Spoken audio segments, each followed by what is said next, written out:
Maayong mga adlaw mga kadaot, naanapuntay dauton, napisunit karon.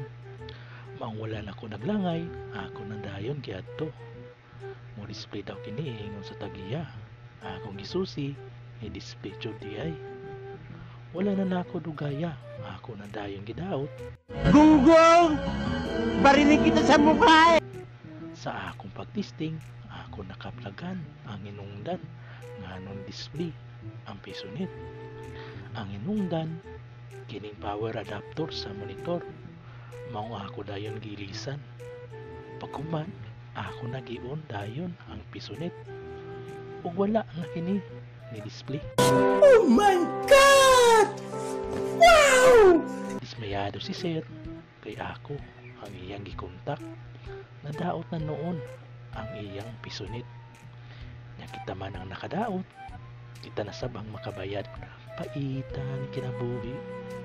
Kung kinsa gusto magpaayos sa inyo og pisunit o wifi bindo, ayaw ko ninyo kontaka para dili mo magmahal.